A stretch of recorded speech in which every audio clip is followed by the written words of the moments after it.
HS24 news సబ్స్క్రైబర్స్కి వ్యూవర్స్కి స్వాగతం. ముఖ్యంగా ఇప్పుడు చూసినట్లయితే చాలా ఆసక్తికరమైన విషయం ఇది నా లైఫ్లో చోటు చేసుకుంటుంది.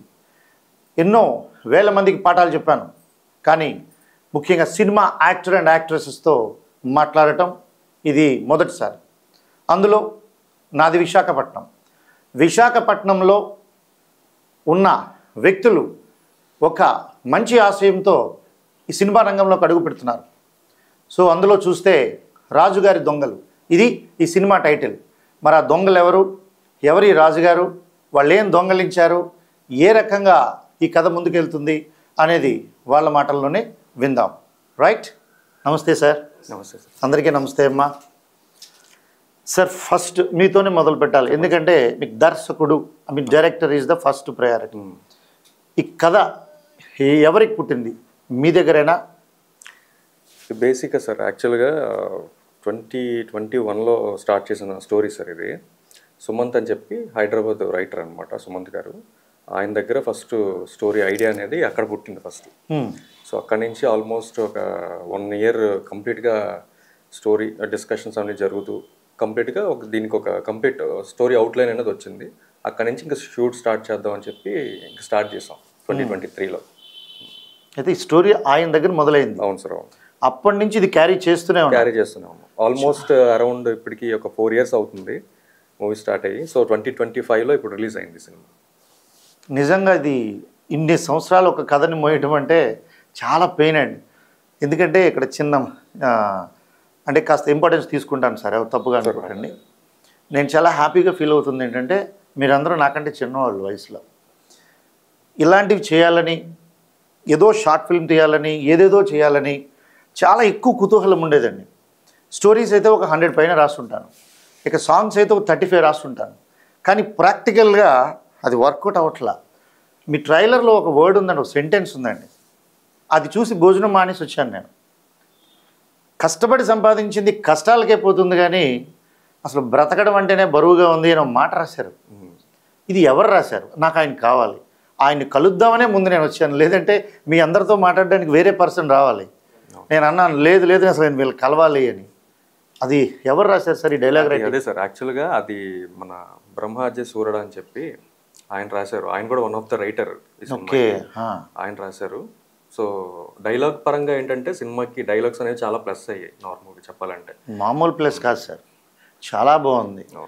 డబ్బు మీద చూడండి, ప్రేమ ఉంటే జీవితం ప్రాణాన్ని పణంగా పెడతావా అని రాశారు, చూసారా? అవి చిన్న విషయాలా సార్? ఇంతవరకు ఐ హ్యాడింట్ హెర్డ్ ఎనీవేర్. నిజంగా ఇందాక చెప్పిన డైలాగ్ చూడండి, అసలు ఎలా ఇది చాలా డెప్త్ ఉంది సార్. తర్వాత పిక్చరైజేషన్లో సార్, అంటే నేను కొంచెం యాంగ్జైటీగా మాట్లాడతాను, ఇది నా మనసులో ఉన్న ఫీలింగే. కెమెరా ఉందా, వ్యూవర్స్ చూస్తున్నారా, నాకు అదంతా అనవసరం. మీలాంటి పిల్లల్ని నేను కలవాలి, అసలు ఇలాంటి టాలెంట్ని ఖచ్చితంగా ఎంకరేజ్ చేయాలి. నాకు ఇది చూస్తూ ఉంటే మీకు శేఖర్ కమ్ముల గారు మీకు మూవీ తీశారు సార్, యంగ్స్టర్స్తో అందరితో. సినిమా ఐడియా ఉందండి? కాదండి,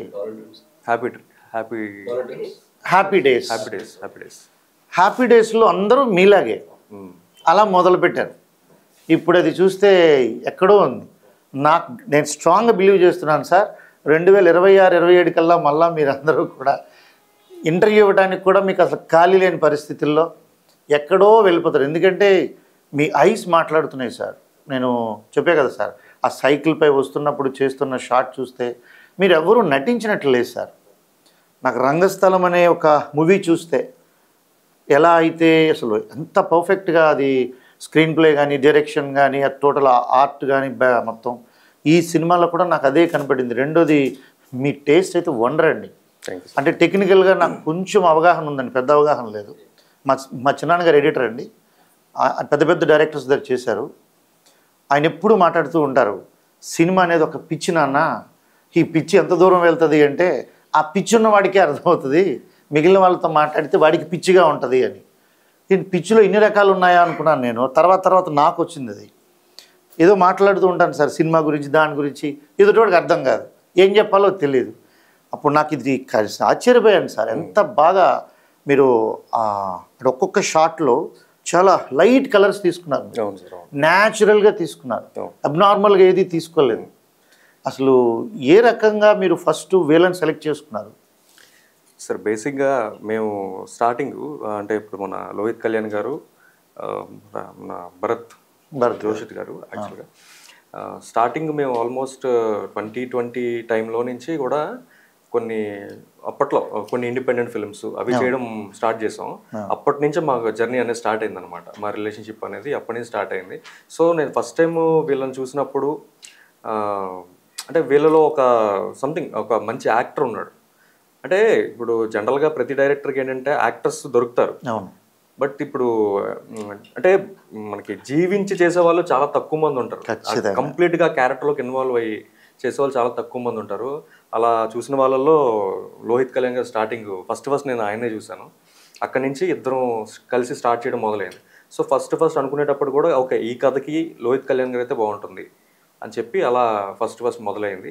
తర్వాత ఇంకా ప్రతి క్యారెక్టర్ని నేను రాసుకునే టైంలో ఓకే ఏ క్యారెక్టర్కి ఎవరు బాగుంటారు ఏంటి అని అలా ఆ జర్నీలో తర్వాత జోషిత్ రాజ్ కుమార్ గారు, నెక్స్ట్ కైలాష్ వేలాయుధర్ గారు, నెక్స్ట్ మన రాజేష్ కొంచాడ గారు అందరూ ఒక్కొక్క క్యారెక్టర్కి యాప్ట్ అయ్యారు. అది యాక్చువల్గా సినిమానే తీసుకుంది, నేను తీసుకోవడం కాదు, సినిమా తీసుకుంది యాక్చువల్గా. అసలు నిజానికి సినిమా చూసాక నాకు మీ ధైర్యం అర్థం కాల. ఇంత డెప్త్ ఆఫ్ స్టోరీకి చాలా ఎక్స్పీరియన్స్డ్ యాక్టర్స్ కావాలి. అవును సార్, అవును. మీరేమో వీళ్ళని చూస్ చేసుకున్నారు. ఇక వీళ్ళైతే అసలు ఎన్నో సినిమాలు చేసినట్టే యాక్ట్ చేశారు. అవును సార్. మరి అంత కంఫర్ట్ వాళ్ళు మీకు ఎలా ఇచ్చారు, మీరు వాళ్ళకి ఎలా ఇచ్చారో నాకు అర్థం కావట్లేదు. కంఫర్ట్ అంటే ఏం లేదు సార్, ఒక మంచి అండర్స్టాండింగ్ ఉంది యాక్టర్స్కి డైరెక్టర్కి. ప్రతి డైరెక్టర్స్కి యాక్టర్స్కి ఉండాల్సిందే మెయిన్ ఒక అండర్స్టాండింగ్. సో ఆ అండర్స్టాండింగ్ మా యాక్టర్స్ అందరితో నాకు ఆ ఫ్రెండ్లీ బాండింగ్ అదంతా ఉండబట్టి, ప్లస్ వాళ్ళు చాలా ప్యాషనెట్. వాళ్ళ హార్డ్ వర్క్ చూస్తే అసలు చాలా, ఎందుకంటే సినిమాలో చాలా చేస్ సీన్స్ కూడా ఉన్నాయి.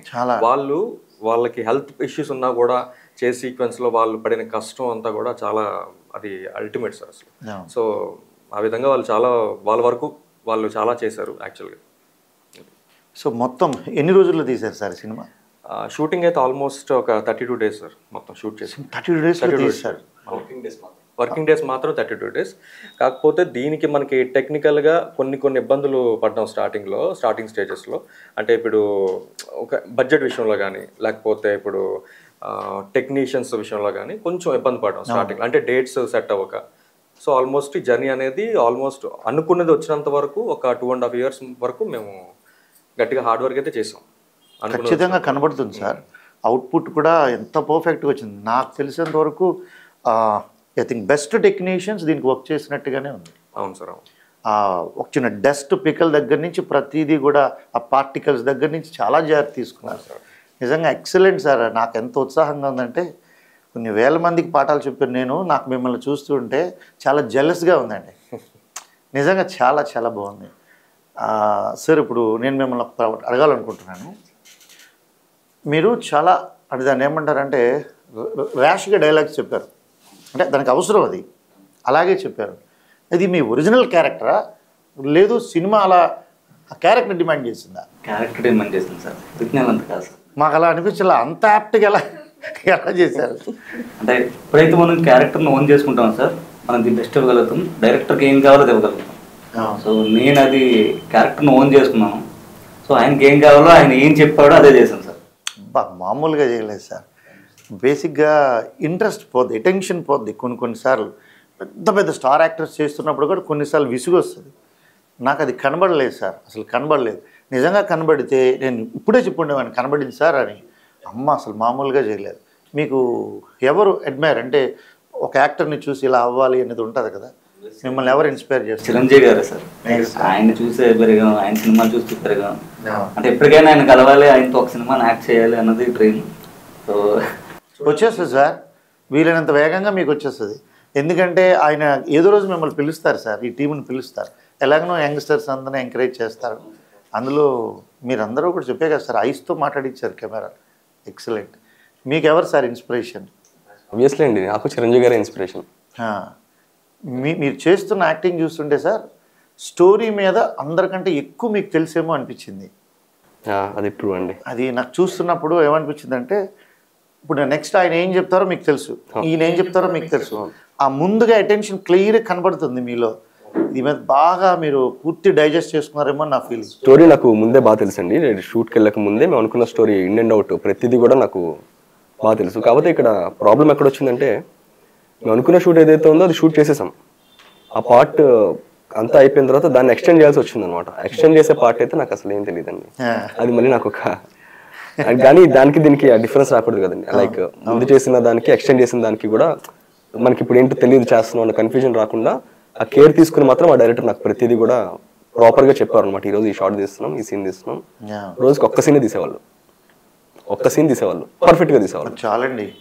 ఆ ఒక్క సీన్ కూడా మామూలు సీన్స్ ఉన్నాయా అంటే నేను ఎందుకు అంత పర్టికులర్గా ఒక్క సీన్ తీసారని చెప్తున్నానంటే, జనరల్గా తనే వాళ్ళ ఫాదరే మనీ పెట్టుకున్నారు.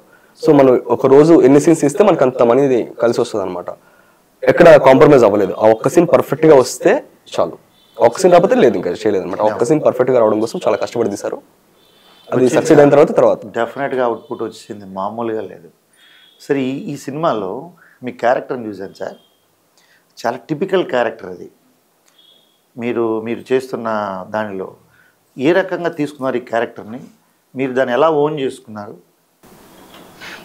మా డైరెక్టర్ గారు మొత్తం క్లియర్గా చెప్పారు సార్. ప్రతి ప్రాసెస్లో ఎలా ఉంటుంది, అతను ఎలా ఆలోచించాలి, మాట్లాడే విధానం కానీ లోపల అంతా ఎంత ఆలోచించుకుని చేస్తే అంత అవుట్పుట్ అలా బయటకు వస్తుంది. క్లియర్గా చాలా ప్రిసైజ్గా చెప్పేవారు. అసలు ఎక్కడ ఎవరు యాక్ట్ చేసినట్టు కనబడలేదు సార్, నిజంగా చాలా బాగా వచ్చింది. అమ్మ, మీ దగ్గరికి వస్తున్నాను తల్లి. అంతకుముందు ఏమైనా మూవీస్ చేశారమ్మా? ఓకే, ఏ మూవీస్ చేశారు అంతకుముందు?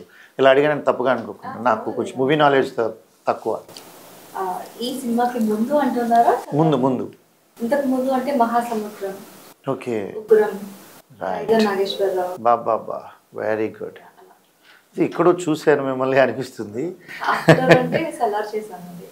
సలార్ కూడా చేశారు, సూపర్.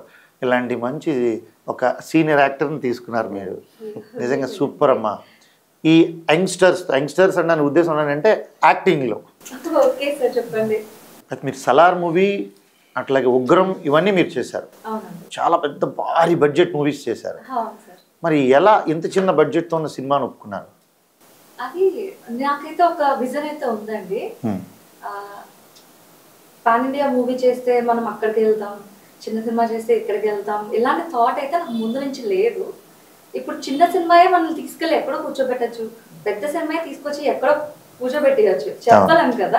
సో నేను అందుకనే ఇది అది అనేది పెట్టుకోకుండా క్యారెక్టర్కి ఇంపార్టెన్స్ ఇచ్చి మనకి ఎంత ఉంది, లెంత్ ఎంత ఉంది, మనకు అది యూజ్ అవుతుందా, మన ప్రొఫైల్కి యూజ్ అవుతుందా లేదా అనేది చూస్ చేసుకొని చేయడమే తప్ప అస్సలు అలాంటిది షార్ట్ ఫిలిం అయినా చేయడానికి రెడీ అండి. సూపర్ అండి. ఎందుకంటే I want content and character. Exactly. ఇప్పుడు వీళ్ళతో వర్క్ చేశారు కదమ్మా, మొత్తం అందరికి ఫస్ట్ ఫిల్మ్ అండి? అందరూ వేరే డిఫరెంట్ మూవీస్ చేశారు. వాళ్ళు ఆల్రెడీ ఇప్పుడు శ్రీదేవి శోభన్ బాబు అనే సినిమాలో చేశారు సార్. ఆల్రెడీ వాళ్ళిద్దరు మంత్ ఆఫ్ మధు చేశారు.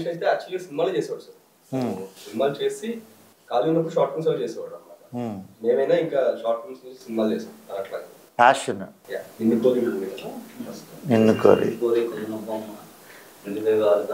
దెబ్బలు ఏమైనా తగిలించుకున్నారండి ఈ సినిమాలో?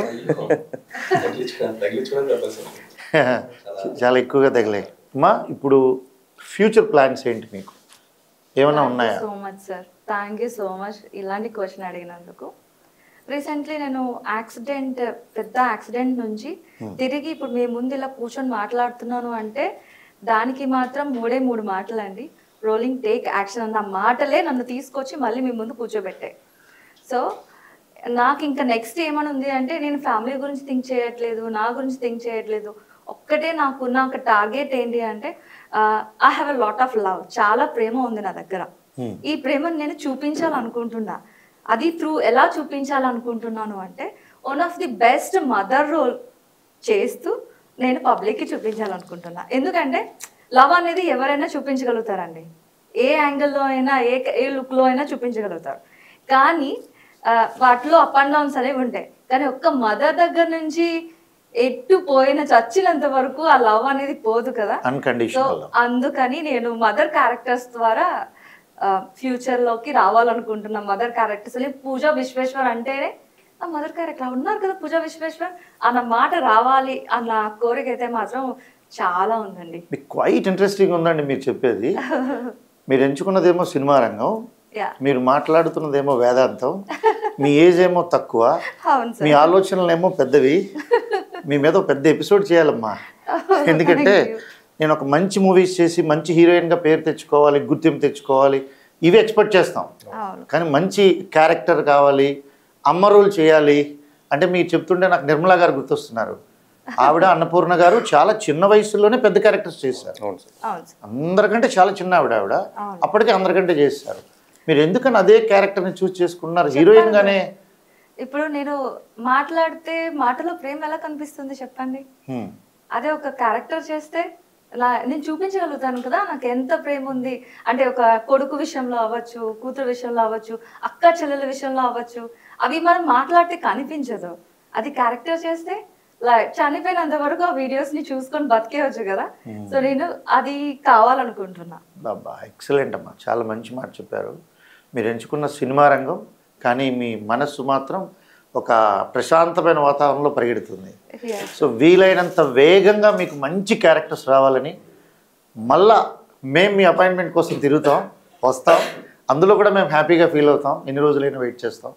మంచి మదర్ క్యారెక్టర్ వీలైనంత వేగంగా మిగిలిన దర్శకులు మీకు ఇవ్వడంతో పాటు సార్ నెక్స్ట్ మూవీస్ కూడా ఈసారి అమ్మ క్యారెక్టర్ డెఫినెట్గా సార్. ఎందుకంటే నేను ఒకటి మాత్రం ఫిక్స్ అయ్యాను అనమాట.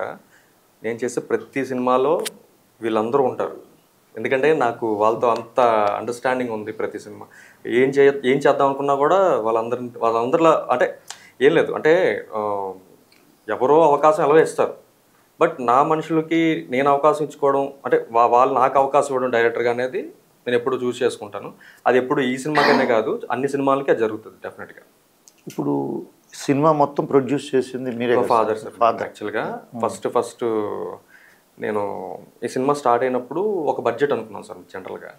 సో ఆ బడ్జెట్లో అనుకున్న బడ్జెట్లో ఇది జరగదు, ఇంకా గొప్పగా చెప్పొచ్చు, టెక్నికల్ వైజ్ ఇంకా దీన్ని ఇంప్రూవైజ్ చేయొచ్చు, చాలా చెప్పొచ్చు టెక్నికల్గా కూడా అని అనిపించి అక్కడి నుంచి బడ్జెట్ కూడా కొంచెం ఎక్స్టెండ్ అవ్వడం జరిగింది. ఆ టైంలో కూడా మా ఫాదర్ ఎన్బి నాయుడు గారు ఆయన సినిమా ప్రొడ్యూస్ చేశారు. ఆయన ఇచ్చిన సపోర్ట్ ఈ రోజు ఇంతవరకు తీసుకొచ్చిందండి అందరినీ, ప్రతి ఒక్కరిని. ఆయన ఎప్పుడు కూడా ఏ రోజు కూడా మీరు ఇంత డబ్బులు ఖర్చు పెడుతున్నారు, ఇంత అసలు సినిమా ఏం జరుగుతుంది, హిట్ అవుతుందా ఫ్లాప్ అవుతుందా అన్న ఇది మాత్రం ఎప్పుడు ఆయన అంటే అలాంటి నెగిటివ్ థాట్స్ అయితే ఆయనకి రాలేదు. మీరు ఖచ్చితంగా హిట్ కొడతారు అన్న పాయింట్లోనే ఎప్పుడు ఆయన సపోర్ట్ చేయడం జరిగింది. ఇప్పటికీ ఈ రోజు వరకు టిల్ డేట్ ఆయన సపోర్ట్ చేస్తూనే ఉన్నారు, లైఫ్ లాంగ్ చేస్తూనే ఉంటారు. ఇంకా ఆయన కూడా ఏంటంటే ఇంకా మంచి మంచి సినిమాలు చేయాలి అన్న పాయింట్లో కూడా ఆయన ఉన్నారు. సో ఈ రోజు అయితే మాత్రం ఇంతవరకు రావడానికి కారణం అయితే మాత్రం మా ఫాదర్.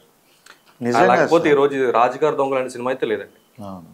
నిజంగా ఆయన అందరి మనసుల్ని దొంగలించారు సార్ మీ నాన్నగారు. ఎందుకంటే ఈరోజు పిల్లల కళల్ని మోస్తున్న తల్లిదండ్రులు ఎంతమంది ఉన్నారు? అవును సార్. తల్లిదండ్రుల కళల్ని పిల్లల్ని మోయమంటున్నారు. అవును. కానీ మీరు చేసే ఈ ప్రయత్నానికి ఆయన ప్రోత్సహించడం నిజంగా నాకు ఈ విషయంలో కూడా ముందు ఎవరైనా సార్ జనరల్గా ఇప్పుడు ఈ రోజుల్లో పేరెంట్స్ అనేవాళ్ళు ఓకే సపోర్ట్ చేస్తారు, కొందరు సపోర్ట్ చేయకపోవచ్చు, కొందరు సపోర్ట్ చేస్తారు. రెండు రకాలు ఉంటారు తల్లిదండ్రులు అన్నాక. కాకపోతే మా ఫాదర్ నాతో ఒక మాట అన్నారండి స్టార్టింగ్లో.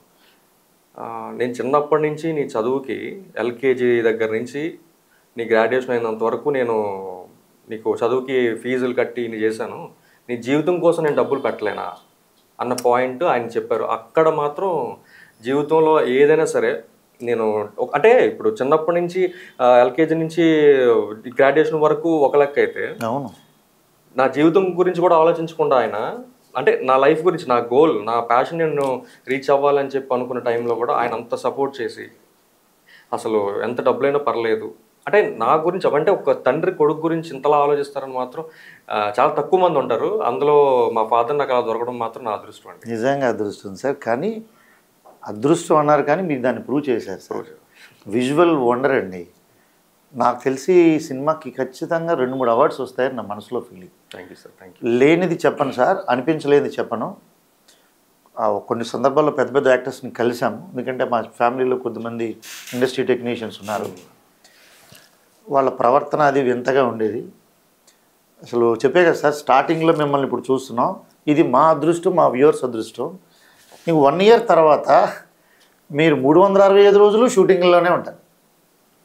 లేకపోతే అసలు ఆ ఇంపాక్ట్ ఎంత బాగా చూపించారండి. నాకు మీ కళ్ళు అయితే చాలా బాగా నచ్చాయి సార్. Thank you. మీరు చాలా బాగా ఎఫెక్టివ్గా, చాలా ఎఫెక్టివ్గా, అంటే అందరినీ ఉద్దేశించాను కాదు, ఒక్కొక్కరికి ఒక్కొక్కరు ఎందుకు నచ్చుతారు అంటే దానికి ఆన్సర్ ఉండదు. అవును సార్. ఇప్పుడు అందుకే చూడండి, ఎవరైనా సరే నీకేది ఇష్టమో అని అడిగితే స్వీట్ ఇష్టం అంటారు, ఎందుకు అని ఒకరు అడగడు. అదే ఒక వ్యక్తి ఇష్టము ఎందుకు అని అడిగి, ఒక వ్యక్తి ఇష్టం అంటే ఎందుకు అని అడుగుతారు. ఇష్టానికి కాలిక్యులేషన్స్ ఉండవు. నాకు ఫస్ట్ సినిమా టేకింగ్ సార్ నాకు చాలా బాగా నచ్చింది.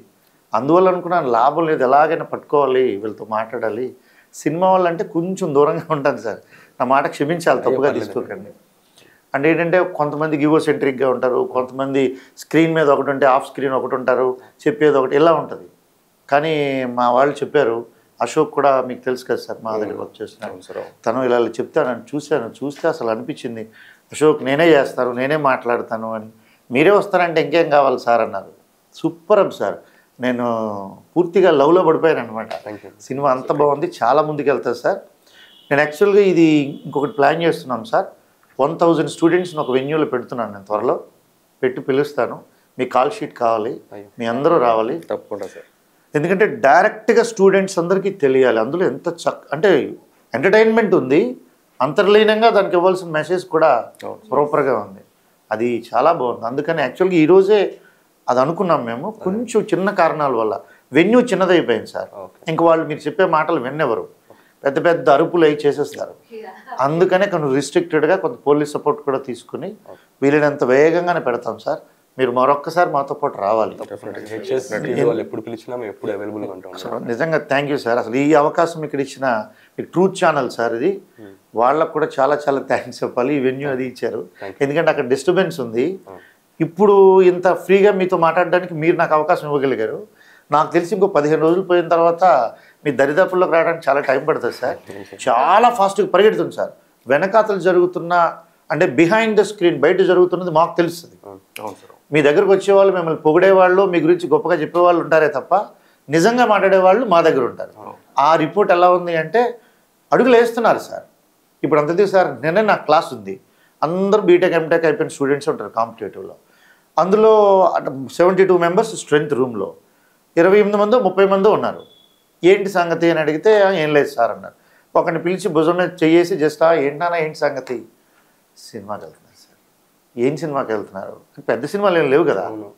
అడిగితే అప్పుడు చెప్తున్నారు ఇలా రాజుగారి దొంగల సినిమాకి వెళ్తున్నారు. మా వాళ్ళు చెప్పింది నేను విన్నది కరెక్ట్గా సింక్ అయింది.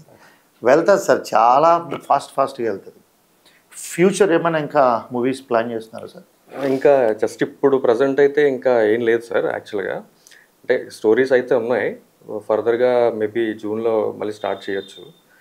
బట్ ప్రస్తుతానికి అయితే మాత్రం రాజుగారి దొంగలు ఆ సక్సెస్ని ఎంజాయ్ చేస్తున్నారు అని చెప్పి అందులో ఉన్నాం అనమాట. అందరూ మీరు రాజమౌళి గారి సినిమా, సుకుమార్ గారి సినిమాలు చూస్తుంటారా? చూస్తాం సార్. రాజమౌళి గారికి అభిమాని అండి మాటల్లో, రాజమౌళి గారికి చాలా పెద్ద అభిమాని. రాజమౌళి గారికి ఎందుకంటే ఆయన ఇన్స్పిరేషన్ అండి. అంటే ఆయన అంటే నాకు చాలా ఇన్స్పిరేషన్ ఎప్పుడు కూడా. నేను ఎంత లోలో ఉన్నా కూడా ఆయన కొన్ని విషయాల్లో ఆయన చెప్పిన కొన్ని ఇంటర్వ్యూస్ని ఎప్పుడు ఆయన ఫాలో అవుతుంటాను. అవి చెప్పినప్పుడు నాకు లోలో ఉన్నా కూడా ఆన్ లొకేషన్కి వెళ్ళిన తర్వాత, ఆన్ సెట్కి వెళ్ళిన తర్వాత కంప్లీట్గా నా మైండ్ కానీ నా థాట్ ప్రాసెస్ కానీ అంతా మారిపోతుంది. దానికైతే మాత్రం ఆయన ఇన్స్పిరేషన్. నా లైఫ్లో కూడా ఫస్ట్ ఒక డైరెక్టర్ని చూడాలి అని అనుకున్నాను. బట్ అది రాజమౌళి గారిని ఫస్ట్ చూస్తానని మాత్రం ఎప్పుడు అనుకోలేదు. సో అది మాత్రం నాకు రాజమౌళి గారు అన్న, నెక్స్ట్ పూరి జగన్నాథ్ గారు అన్న, వాళ్ళిద్దరూ నాకు ఫస్ట్ నుంచి కూడా చాలా అభిమానం సార్. వాళ్ళే ఈ రోజు వరకు ఇంతలా ఈ సినిమాలో కూడా అంటే సినిమాలో వాళ్ళని రెఫరెన్స్ తీసుకొని నేనేం చేయలేదు కానీ, బట్ నేను ఏ సినిమా చేసినా కూడా వాళ్ళ యొక్క అంటే ఇన్స్పిరేషన్ అనేది మాత్రం ప్రతి సినిమాలో ఉంటుంది నాకు డెఫినెట్గా అండి. రాజమౌళి గారు మీరు ఒక్కసారి మా సార్ని కలవాలి, ఎందుకంటే 1000 ఏనుగుల బలం వస్తుంది. ఇంకొక రాజమౌళి గారు తయారవ్వాలి మా టాలీవుడ్ ఇండస్ట్రీలో, సందేహమే లేదు. ఇక పూరి జగన్నాథ్ గారికి కనుక చేరితే వెంటనే కాల్ వస్తుందండి. ఎందుకంటే నేను 2 సార్లు కలిశాను ఆయన్ని. ఆయన మాట్లాడేది వేదాంతం అండి. ఆయనకి దేని మీద వ్యామోహం లేదండి. అన్ని బట్టలు వేసుకొని అన్ని హంగులు ఉన్న మనుషుల మధ్యలో తిరుగుతున్న ఒక ఋషీశ్వరుడు. అసలు నేను ఎప్పుడు అసలు ఆయన 2 సార్లు దగ్గర నుంచి చూశానని నేను ఎవరికీ చెప్పలేదు సార్. ఎందుకంటే మేము వేరే వ్యక్తుల ద్వారా కలిసాము. ఆయన మాట్లాడేటప్పుడు కూడా ఈయనైనా ఇంత పాష్గా ఉన్న మూవీస్ తీస్తాడు, ఈయనైనా ఇంతలాంటి కల్చరల్ మూవీస్ తీస్తాడు అనిపిస్తుంది. సాదా సీదాగా కుక్క పిల్లలను పట్టుకుని అలా కూర్చుని ఏదో చేసుకుంటూ వెళ్ళిపోతుంటారు. ఎందుకంటే ఆయన పూర్తిగా మీకు జీవితాన్ని చూసేసాడు కదా సార్. అప్స్ చూశారు, డౌన్స్ చూశారు. నిజంగా సార్ మీకు ఖచ్చితంగా పిలుపు వస్తుంది. మీరు కూడా ఆ స్థాయికి వెళ్తారు. అడుగు ఒకటి మొదలు పెడితే జరుగుతుంది. ఇంకేమైనా ఫిల్మ్స్ ఉన్నాయా సార్ దగ్గరగా? చేస్తున్నామండి. ఈటీవీ విన్కి ఒక ఓటీటీ ప్రాజెక్ట్ చేస్తున్నాము ప్రెసెంట్. నేను అందులో రాజేష్ కూడా ఉన్నాడు. తర్వాత ప్రాజెక్ట్స్ ఇంకా టైటిల్ పెట్టలేదు, బట్ షూట్స్ అయితే ఉన్నాయి. వీలైనంత వరకు కాస్త విలన్ క్యారెక్టర్స్ దూరంగా ఉండండి సార్, మేము హట్ అయిపోతాం. ఎందుకంటే ఆ షేడ్స్ చాలా బాగా చూపిస్తున్నారు. అనుకున్నది అనుకున్నట్టు రావాలి అనే దాని మీద కనబడుతుంది స్పష్టంగా. కొట్టేటప్పుడు అంటే నిజంగా కొట్టేస్తున్నారు. విజువల్గా ఎలా ఉంది అంటే అది ఇంకా మీరు లోపల నుంచి తీసుకొని చేస్తున్నట్టే ఉంది. చాలా వండర్గా ఉంది సార్. అది మంచి మంచి క్యారెక్టర్స్ తీసుకోవాలి, చాలా చాలా ముందుకెళ్ళాలి. మా కోరిక కూడా అదే సార్. ఇప్పుడు మ్యూజిక్ దీని గురించి అది ఎలా తీసుకున్నారు సార్ బ్యాక్గ్రౌండ్? మ్యూజిక్ అంటే సార్ యాక్చువల్గా మ్యూజిక్ దీనికి ఇద్దరు మ్యూజిక్ డైరెక్టర్లు చేశారు. ఒకళ్ళేమో సాంగ్ సపరేట్గా ఓషో వెంకట్ అని చెప్పి మన తమన్ గారి దగ్గర ఆయన మెయిన్ చీఫ్ ప్రోగ్రామర్ అనమాట. సో ఆయన ఫస్ట్ ట్యూన్ ఇచ్చారనమాట. సో ఆ ట్యూన్కి భాస్కర్ భట్ల గారు రాయడం అనేది మా అదృష్టం. భాస్కర్ భట్ల గారికి ఆల్మోస్ట్ ఆయన కలిసి ఒక రోజంతా కూర్చొని డిస్కస్ చేసాం. అంటే సినిమా కథ అంతా కూడా ఒక పాటలో మొత్తం నేను చెప్పగలగాలి. ప్రతి పాత్ర గురించి, ప్రతి క్యారెక్టర్ గురించి ఒక సాంగ్లో మొత్తం చెయ్యాలి, చెప్పాలి. సో అది ఎలా చేద్దాం ఏంటి అని ఒక డిస్కషన్ జరిగి నేను నా యొక్క ఏమంటారు ఇన్పుట్స్ ఇవ్వడం జరిగింది. భాస్కర్ భట్ల గారు కూడా ఆయన ఇన్పుట్స్ ఆయన ఇచ్చారు. ఫైనల్గా ద బెస్ట్ అవుట్పుట్ అయితే మాత్రం ఆయన రాసి ఇచ్చారు సార్.